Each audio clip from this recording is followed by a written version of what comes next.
Welcome to the Masculine Spirit Podcast, where we discuss topics relating to masculine development, spirituality, and potential from a Christian perspective. I'm Robert Kraus, and I'm joined by my co-host Noah Bills. And today we're going to be discussing self-expression and various other topics as well. How you doing today, Noah? Fantastico. I am doing so good, so fantastic. For today's verse that will give us some context for the discussion today, we have Proverbs 19:21. Many are the plans in the mind of a man, but it is the purpose of the Lord that will stand. Bars, bars. Bars from God. He was I just really like that it spitting rhymes. 2,000 years ago. Yeah, it's crazy. Self-expression. Self-expression is something that a lot of people struggle with. Probably everyone struggles with. And if they say that they don't, they're probably lying.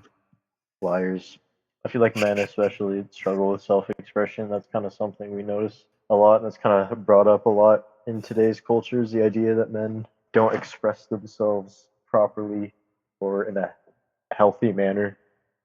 Yeah, and I don't think that the idea of self-expression is something that men really like to talk about. I mean, I know even when we were brainstorming ideas for this podcast and you said self-expression, I kind of had like a gut reaction to it that was negative, like, oh, what? Like, what? We're going to talk about self-expression? Men have a strange situation when it comes to knowing how to express themselves in a healthy way.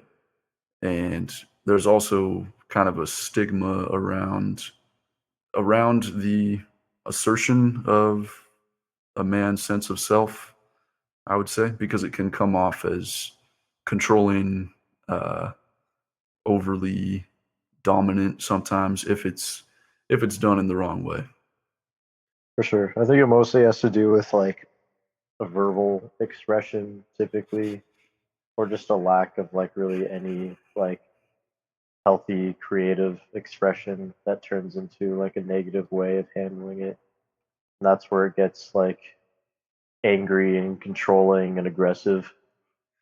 It's the whole the bottle up concept. It just like comes out explosively, so to speak.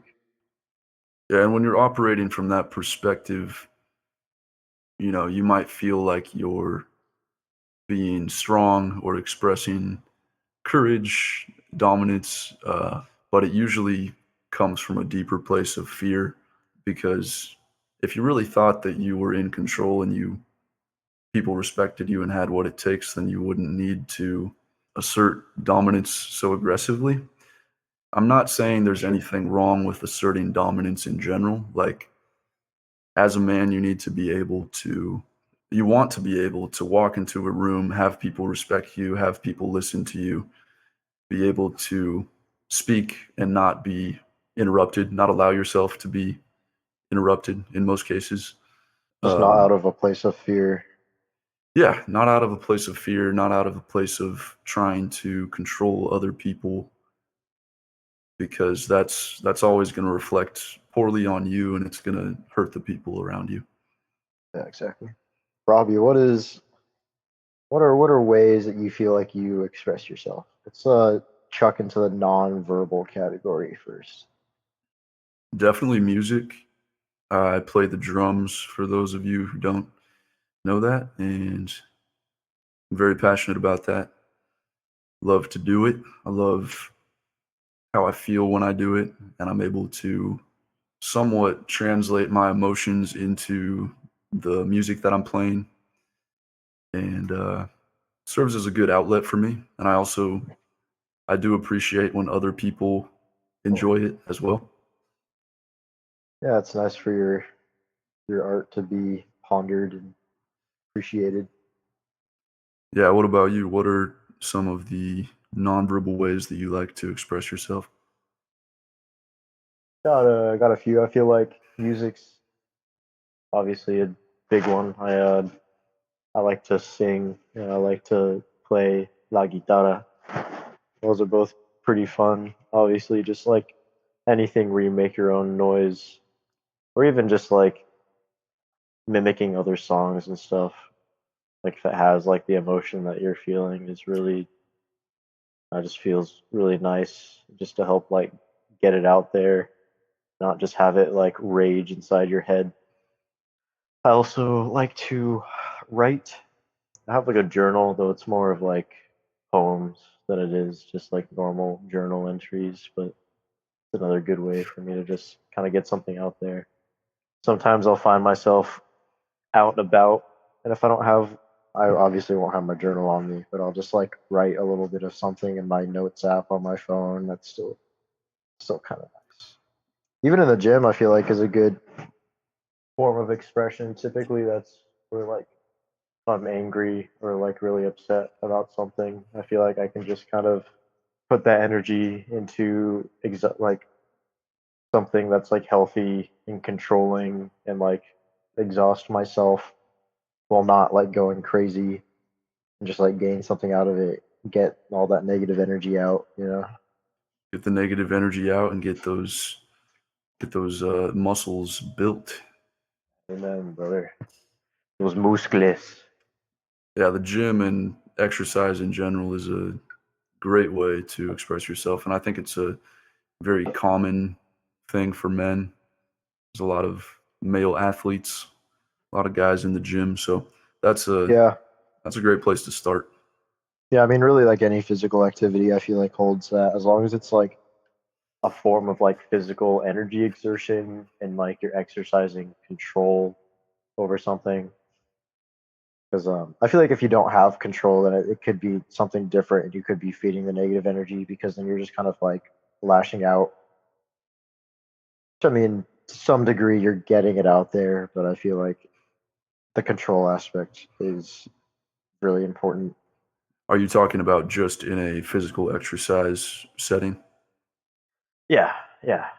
Okay. In terms of like, I mean, because with like weightlifting, you have to like be controlled. If you're not having that control and you're just being explosive, you're opening yourself up to physical injury and just more distress.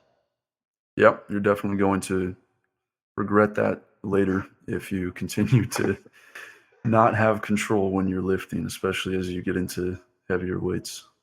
Exactly. I don't like having regret. I don't actually have any regrets ever because I'm so completely well controlled. But that's a topic for another time. Yeah, you write Talk about. everything in pen? I do actually. I don't believe that for 1 second. I dude, you should see my school notebooks. I write literally everything in pen. You're telling me you went through I multiple go through all years my of tests in pen, engineering and physics classes and used math only a classes. pen? Yes, my professors hate me. Dude, I would hate you too. That's terrible. I've been using like the same brand of pen and only that pen for like the past 3 years. So I guess when you write something in your journal, you can never take All it pen. back. It's there forever. Never do. Yep. Unless I just like scribble it out. But yeah. When you brought up journaling earlier, that made me think of just the power of expressing your feelings in words rather than just keeping them in your head. For Uh, sure. yeah, because when you actually write them down and you can go back and read it, you can read it afterwards and it gives you a new context to look back, but it also allows you For sure. to articulate it in ways that you never may have actually done if it was just in your head. So it kind of solidifies the things that you're feeling and makes them more real and more approachable sometimes.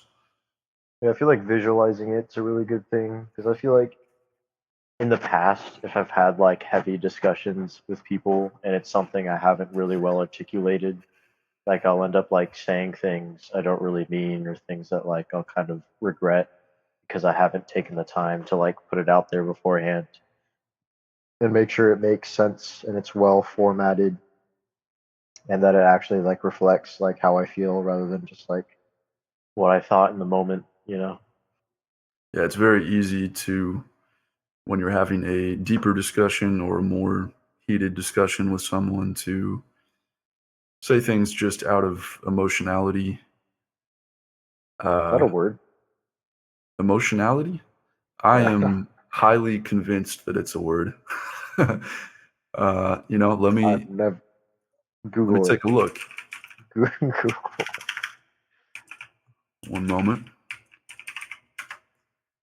Emotionality. Yeah, Yes, yeah. sir. Emotionality is the observable, behavioral, and physiological component of emotion. That totally sounded like a made up word, but I'll believe that you Googled it. So, Well, Noah, I guess I'm just smarter than you. ah, ah, who isn't, right? We can't all be Robert Kraus. Yeah. That's fine. I'll just live in your shadow. But yeah, I mean, like having your thoughts and your feelings well articulated helps you convey them a lot easier, helps you understand them more, helps other people understand you better. I mean, that's where like the bottled in thing usually comes off as like negative or aggressive, is because it's just not structured. It's not thought out. It's just like emotion.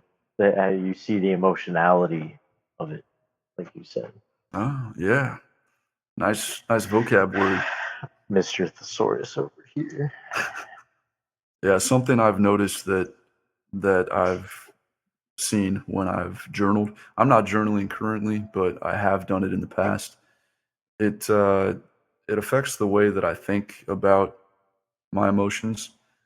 Not only does it help me to articulate them, but it actually changes the words that go through my head. Because have you heard of the concept of people thinking in different modes? Like some people think in pictures, or some people think in words.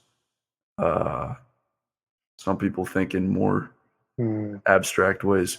But Yeah, I can see that. Interesting. and I wouldn't say that it's each person just thinks in one specific way and that's it. But like in It's different, like a combination of it, but yeah. yeah, it's a combination. Like just in different situations, you think in different ways.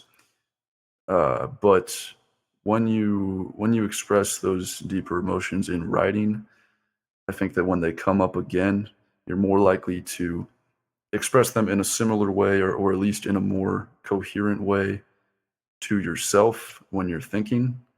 Uh, For sure. You're able to rationalize it better. yeah, and just able to process it better and understand exactly what the emotion is. Yeah, that's a big bonus that I've noticed with journaling. Yeah, no, I agree with that. I like being able to kind of reflect on things that I've written in the past and just kind of like I like the different perspective that I have on those things, and B, it helps me kind of understand like my headspace and where I was at different points in my life and whether I can relate to those. I'm feeling it now, how I thought about these things in the past versus how I'm thinking about them now and all that stuff. For you, what's the goal of self-expression? For me, this feels almost like at this point like it's a necessity for me to like process things. I feel like if I'm not being self-expressive, then I'm just kind of holding back and I'm not like feeling things out correctly and just like things feel wrong or they feel tense and I'll just be like in like generally upset by the things that are holding me down. But once I get it out there, like we said before, it helps like rationalize what I'm feeling and it helps me feel more content with those feelings. So I can kind of visualize it, see exactly what I think about it, and then I won't necessarily say I like move on from it because there's some things that emotionally you don't necessarily like fully move on from, but you're not holding on to as much because you've let go to a certain extent. So I think part of it's letting go, part of it's rationalizing, and then making yourself more content with those things. Typically, self-expression for me is typically an outlet for negative emotion. when you say rationalizing, do you mean justifying to yourself why you experienced something, or is it a I mean, different like, definition? so I feel like rationalizing in the sense that I want to make sure that I want to like validify my own feelings. I want to make sure that I'm not just being like angsty about something. I want to get it out there so I can reflect on it and be like, okay, am I just being like an annoying drama queen about this situation, or do I like really see that there's like a cause and effect? Like there's Okay, some sort of okay. good reason to feel the way that I feel. Should You're I be saying looking more on that? like putting a rational view over an emotion that you're feeling to see if it's kind of a valid, not a valid emotion, but if it's rational, if your emotion is rational. Yeah, yeah. I want to make sure that like what I'm feeling is rational and I'm not holding on to something that's irrational. Gotcha. That's Yeah, that's good. I actually didn't think about that. That is a very good purpose for self-expression. Yeah, because I mean, I just feel like in the past there's been a lot of like petty things that I've held on to that I never like fully kind of looked at. Um, I don't know, just make a mountain out of an anthill, so to speak, with it. For sure. And would you say that there is a time, or there are any times where self-expression is not a good idea, where you should actually maybe repress yourself, even if temporarily? Well, I mean, as a man, you should always repress yourself. That's a good. Uh, Of course, no uh, one wants to hear about a man's emotions. I mean, it's. I think it just comes down to like. I mean, for the most part, I feel like self-expression is valid, but you shouldn't be like expressing yourself like. I feel like in terms of like expressing yourself to other people, there's kind of like a time and a place. Like I typically don't really express things in the moment because, like I said before, I like to rationalize what I feel and make sure that, like, okay, like, is this sort of response like valid? Like, am I just being emotional right now? Is there like a reason why I'm being treated in a certain way or why I feel this way? And should it be expressed? Should I have it known? I don't want to just like start like throwing a hissy fit about things if it's like not a big deal. Like obviously self-expression is good, but it's when it's like I hate that I keep saying the word rationalized, but when it's rationalized and it's controlled and there's like a legitimate cause between what's happened and your distress, then I feel like expression makes sense. But if you just got butt hurt about something, you know, that's like little or menial, why go around making other people's problems? It's just like being annoying and being negative. Sure, when you have a strong emotion come up, whether it's negative or positive, I think it's good to be skeptical of your emotions, not in a suppressive sense that's unhealthy, but in a sense where you see the emotion come up in yourself and you You say, ponder it. yeah, you say, oh, this is a strong emotion that I'm feeling. Where is it coming from? Is it justified? Instead of feeling the emotion and not even putting a name to it, just being like, yep, I feel this way, so now I'm going to act in whatever way this emotion tells me to, because that is how your emotions control you, and that's the cause of a lot of pain. Yeah, I agree. It's obviously like expression is good, but like you said, you don't want to let your emotions rule you because I mean, emotions are fallible and they are human and you can't be acting solely on that. It doesn't always make sense. You need to really think things through and figure out, like you said, like where it's coming from, and then from there, like find a way to deal with it. If that involves expression, or if you feel like it's just something you kind of like figure out is minuscule, and you just kind of deal with it on your own, then you're fine. it takes practice to be able to pull yourself out of your emotion in a situation like that. For You know, sure. you have, Especially if it's really strong emotions, it's really difficult to deal with in the moment. yeah, say you have somebody yelling at you, your boss is yelling at you, you feel emotions of anger and bitterness and, those kind Stress. of emotions coming up, stress. It's very difficult to not just retaliate or to shut down in the moment, but you have to train yourself when these kind of situations come up to they don't ignore the emotion, uh, but also don't instinctively react to it. Analyze it first and then respond in the most rational way you can. Sure, I agree. And something else I wanted to talk about, which is related to our emotionality, if you will, and our Yeah, you and your drives. words. That's the only word I know. I'm just gonna keep using that word solely. Got to use it like at least 4 more times today. That's fine. I gotta let people know that I know my words.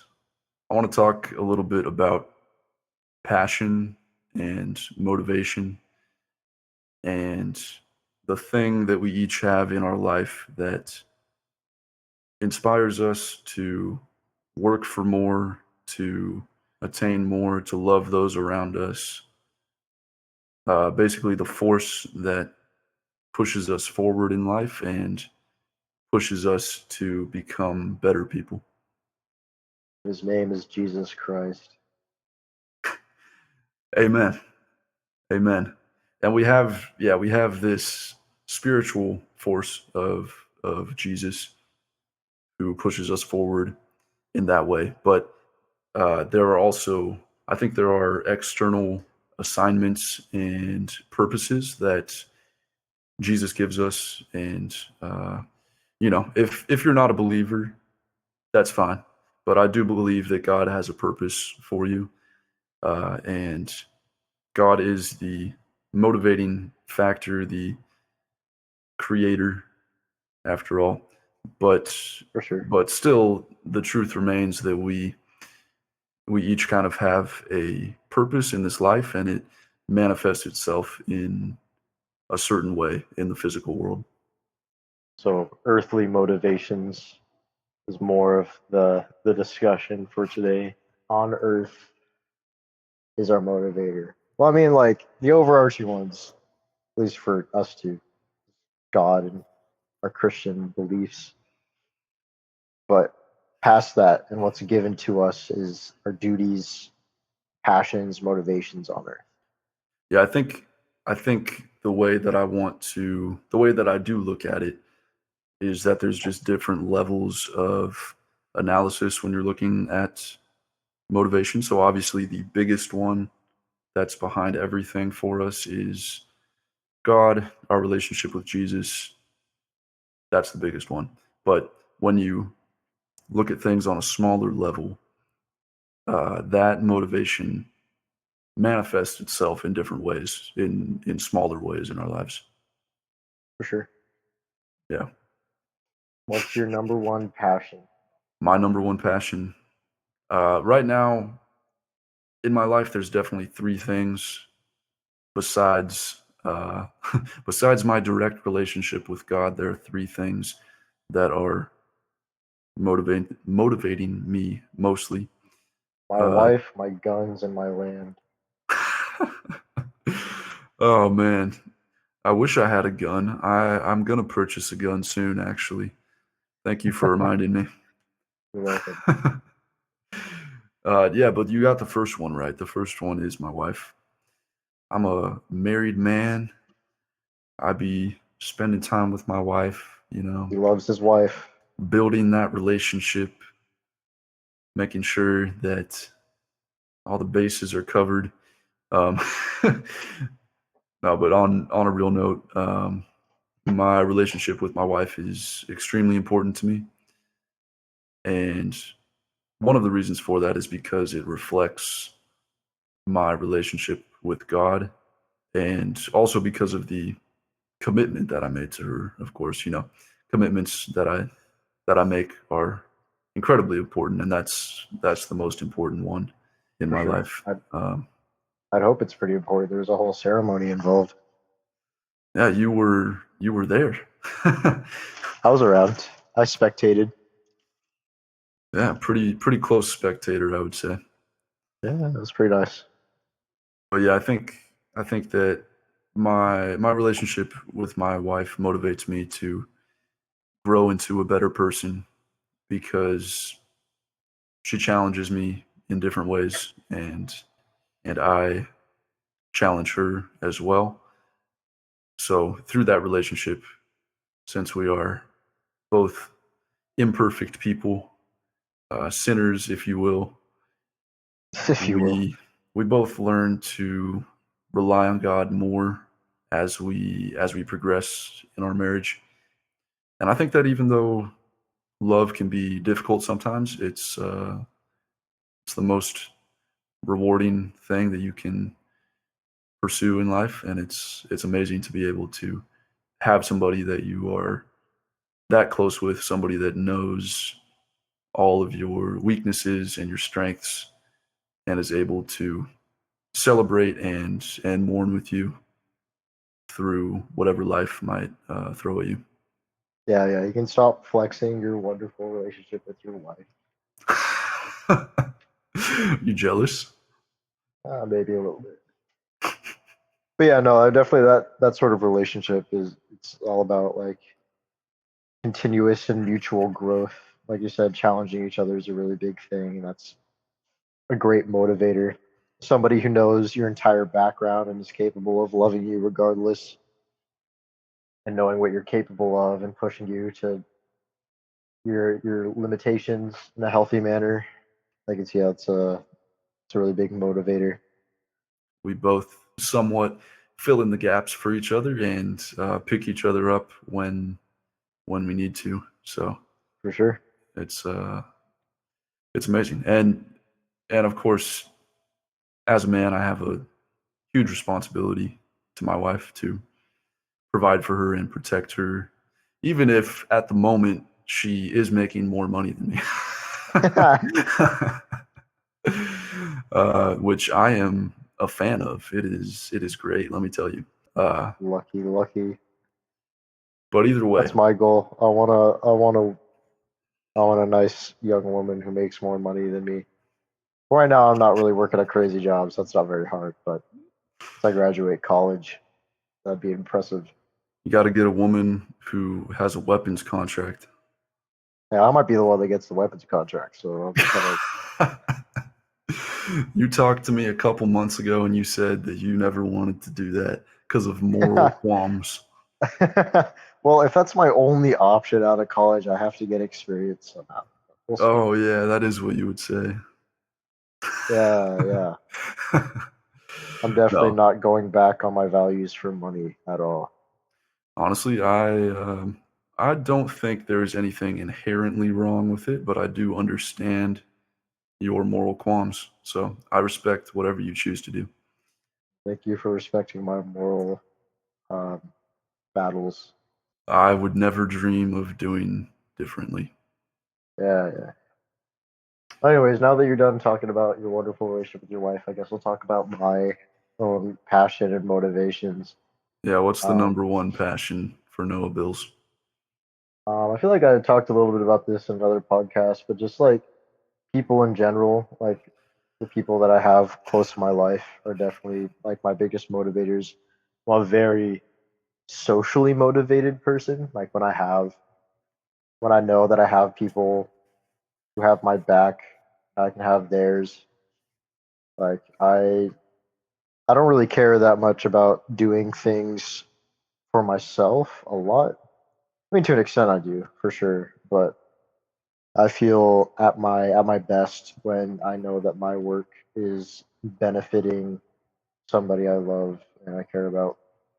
I can't say I have any particular special somebody at the moment, but just like my friends and family in general are all a part of that. Hey, that's Um, okay. love for family and for friends is an amazing thing. And Love knows no bounds, and dead yeah, men tell no tales. it Um, shouldn't know any bounds.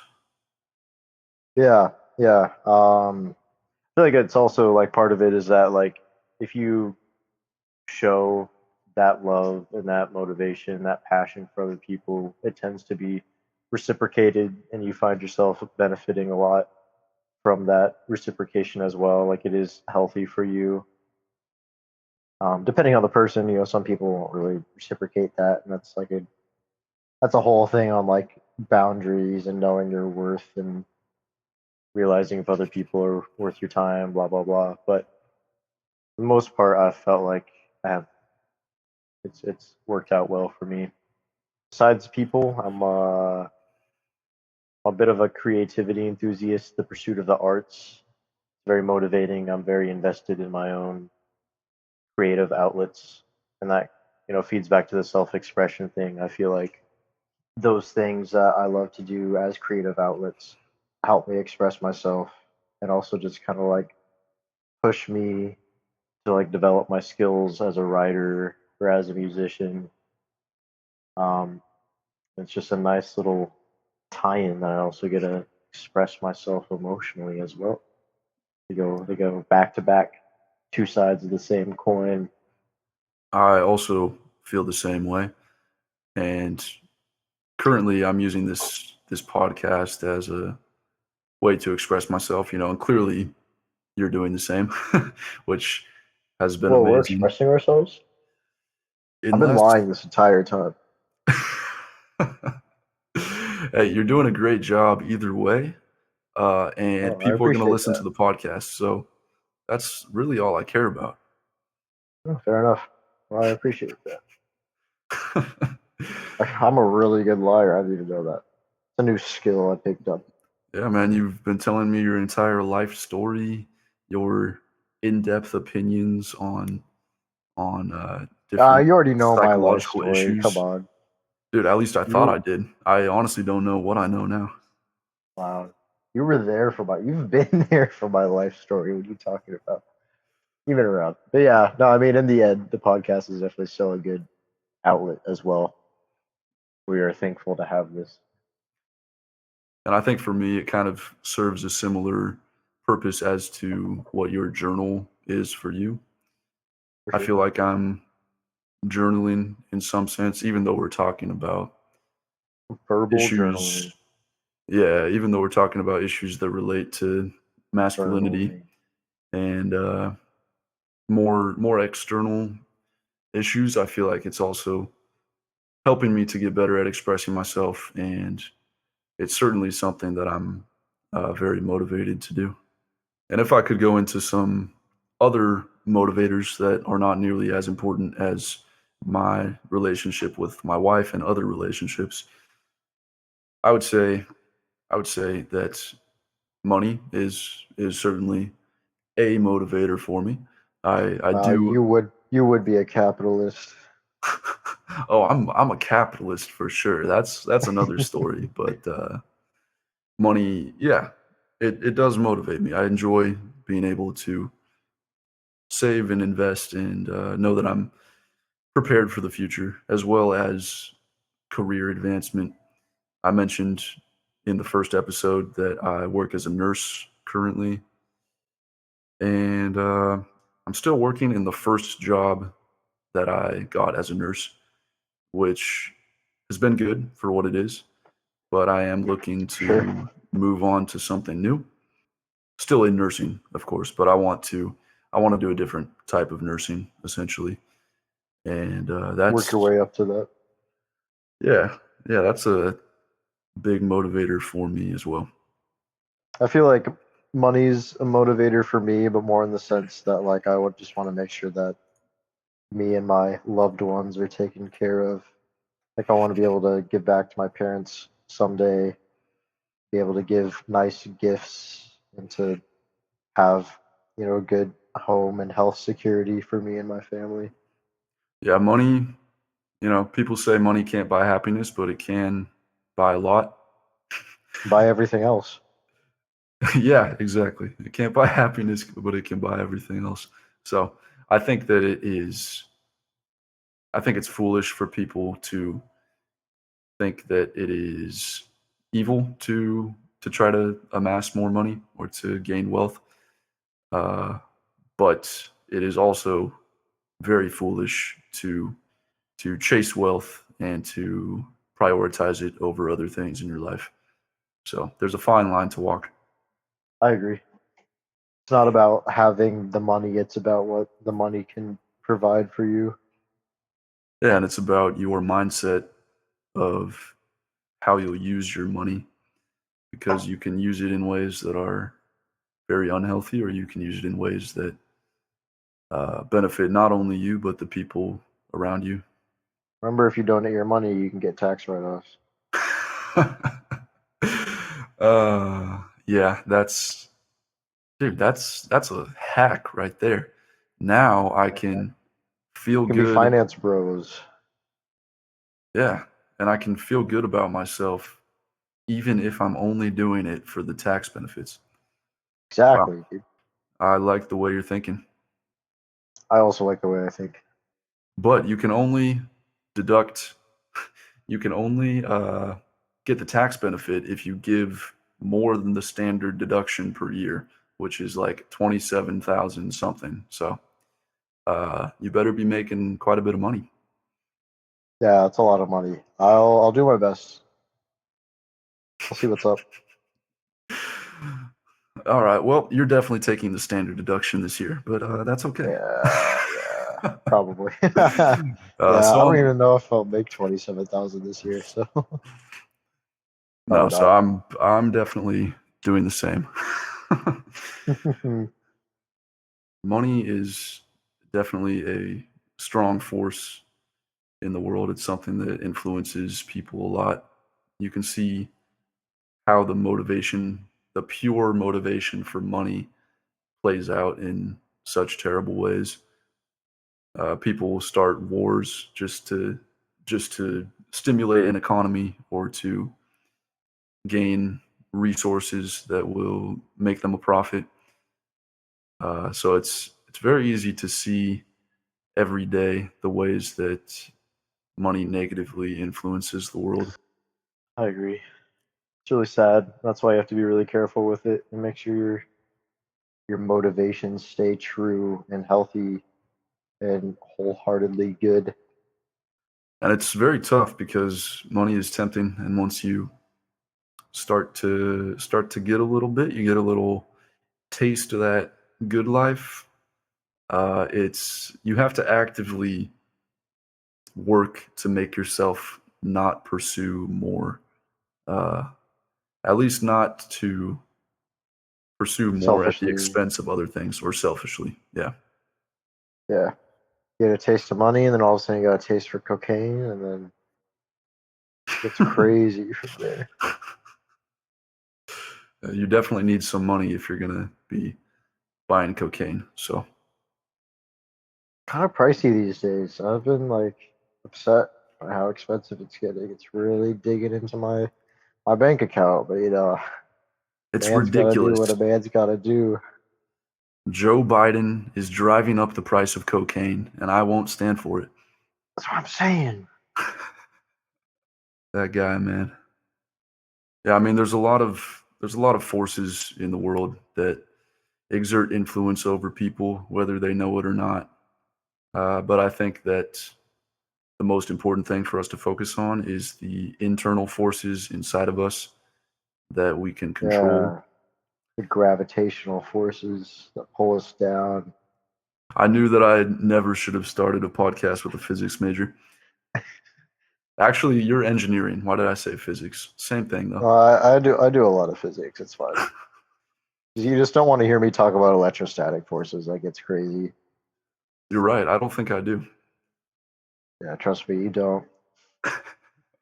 Yeah, so the point is, there are a lot of things in this world that are going to try to influence you. There are people that have interest, especially monetary interest, in being able to influence you, whether it's through advertisements or drugs branding, making you think that you need to look a certain way, to dress a certain way, or even just wasting your time doing certain activities like social media, watching TV. Political influence is a huge thing. People get so caught up in these political issues that may or may not have much sway over their life in reality, but they allow it to influence them more than it should. I mean, I I can think understand people being swayed by those things in the sense that like they know it impacts other people's lives and they get caught up in that, but there's the reality that we don't really have much control over those things.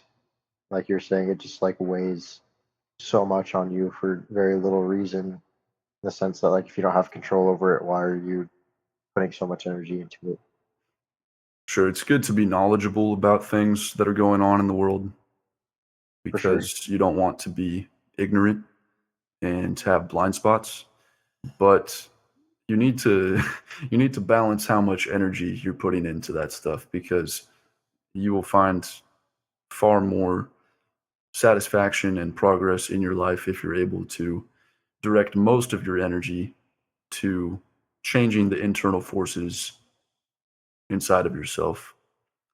Some of those internal forces that I'm talking about are love, your deepest motivation, Fears, fears, insecurities, passions, interests.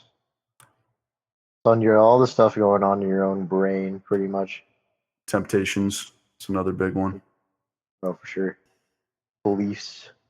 The habits that you choose to engage in.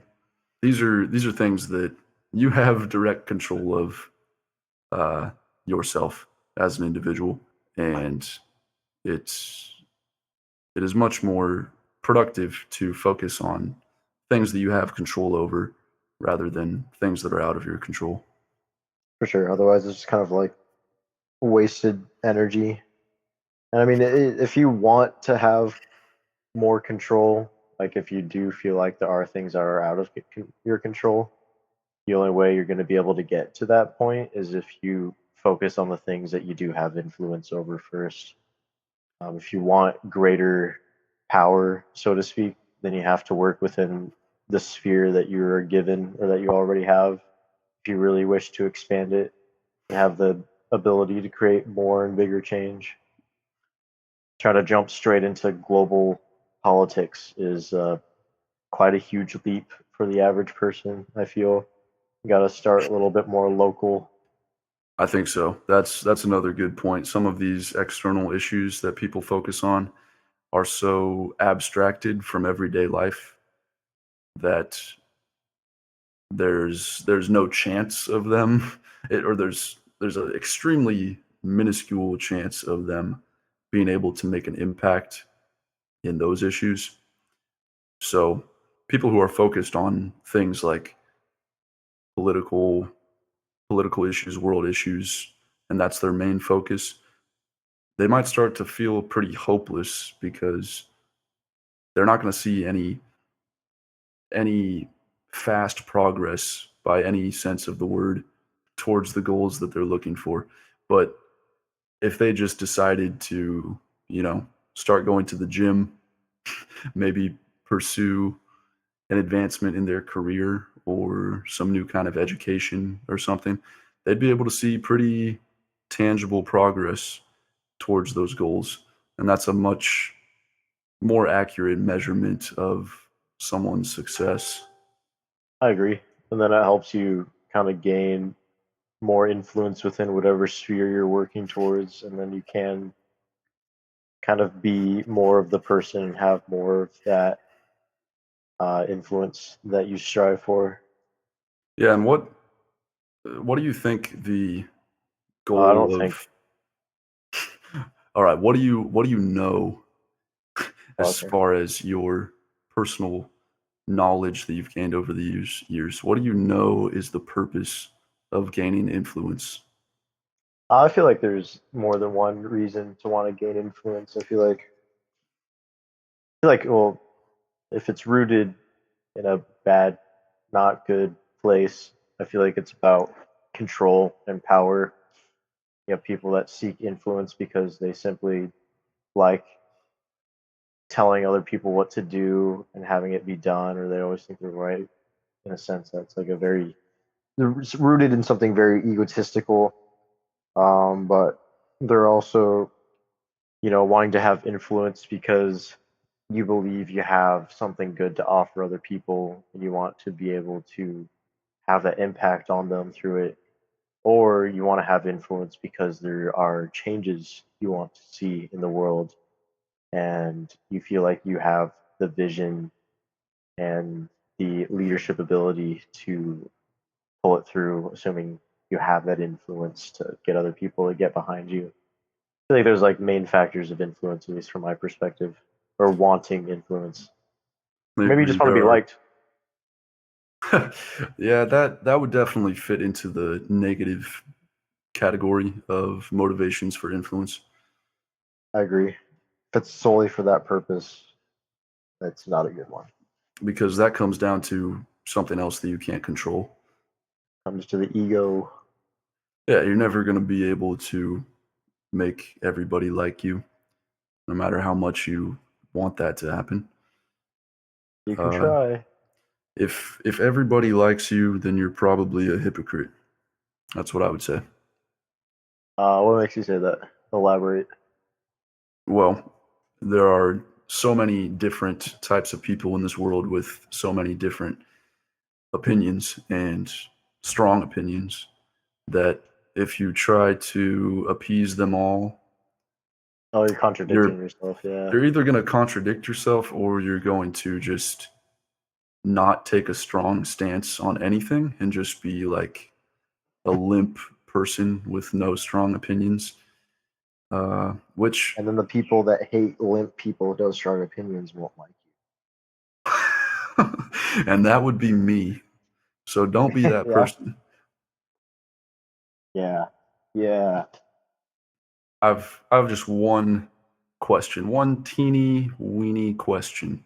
Okay, I'll answer it in one word. I dare I dare you to answer this question in one word. Okay. How do you think that from a Christian perspective, we can influence the culture towards a more Christian looking set of values? Pass.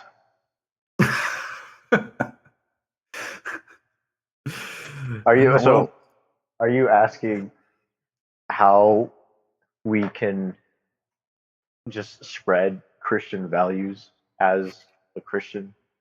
Is that pretty much it? yeah. I'm not asking like how can we convert people to Christianity or something. I'm just saying, uh, what Just are the practical Christian ways? ideals. Yeah, how can we spread those through our modern culture, which does not really value those things right now? Um, I would say that my own personal approach is just loving people. I feel like that's kind of one of the biggest embodiments of Christianity is like undecisive love, or what's the term? Not undecisive, Unconditional. but unconditional. Yes. I feel like showing unconditional love to people is like the number one thing.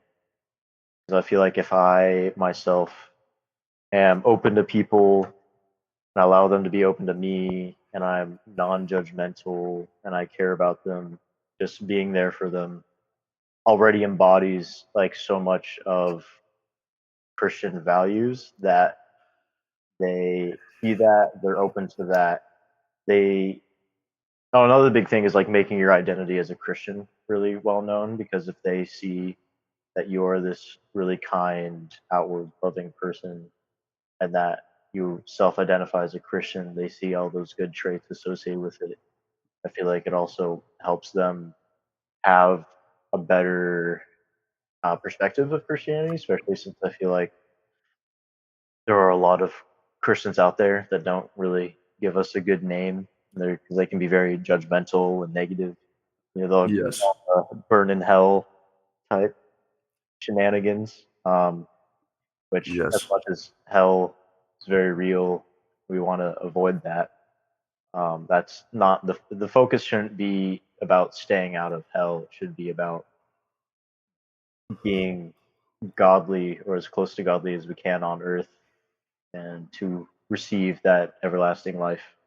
So, bottom line, loving people, I feel like is the best way to go. Change my mind. I love that answer because Ooh, without loving people, I don't think people are going to have the message permeate to a deep enough level where it will actually cause lasting change. Because you can have people talking about things, teaching messages, teaching values, as far as Christian family values and values regarding sexuality and just how to treat one another. But when it's just coming from kind of an academic perspective of lectures or messages, people don't necessarily feel the impact of those on their lives unless the message happens to touch them in a specific way. I think it's about putting it into practice more than anything. Yeah, when you just love the people around you, your coworkers, your family, whoever is around you, when they see you forgiving people, being generous in ways that they might not expect, just that kind of uh, radical love, unconditional love, just like you said, that has the most impact. And yeah, I loved what you said about making your identity as a Christian known as well, because a lot of Christians don't do that. They kind of walk around a little timid to tell people what they believe. I think mainly because of the stigma that Christianity has, especially in modern America. I agree. It makes it more difficult to like have that identity known because people feel like you're going to be a very narrow-minded and judgmental person if you are very boisterously Christian. Which I mean, I'm not here to like stick my own like ideas or moralities down people's throats. I'm just here to live my own moralities and try to have that touch people's lives. Yeah, and it's important to be honest about what you believe, not trying to force things on people, but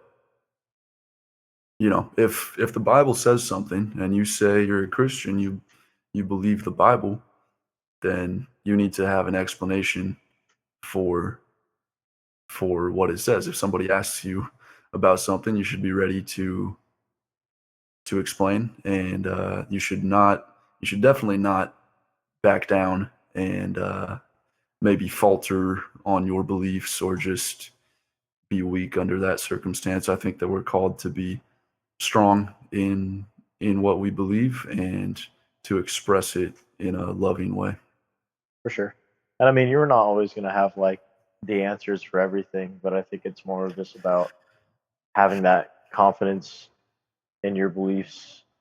Like, you don't necessarily have to have the answers for everything. You don't need to know the Bible back to front, front to back, whatever. But you have a good conceptual knowledge of what it means to be Christian, and you are able to relay that and live it, and people are able to see it. And it's like, oh, why is this guy so generous? Why is he giving away all his money? Why is he so kind to people? It's like because he's a Christian, a Christian, a Christian. He is an embodiment of Christ. That's exactly what you want people to say about you.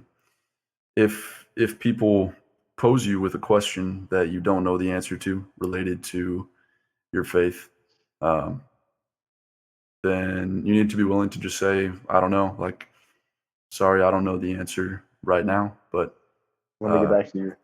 yeah, I think it pays off a lot to get back to people in those situations, because if you just say I don't know and leave the conversation and never get back to them, they're going to be like, oh yeah, I won that argument. Christianity doesn't make sense. Like he can't even defend his own thing. But if you get back to them and have a biblical explanation that's Let me very think about it powerful. real fast. I mean, it definitely helps to be knowledgeable about your beliefs. I feel like it doesn't make sense to not be knowledgeable. Why do you believe in something if you're not knowledgeable? Yeah, some people have that blind faith, but I do not. I'm.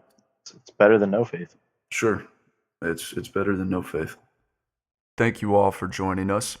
Please send us your thoughts, suggestions, and criticisms at masculinespiritpodcast@gmail.com. We look forward to continuing this journey together. Have a blessed day.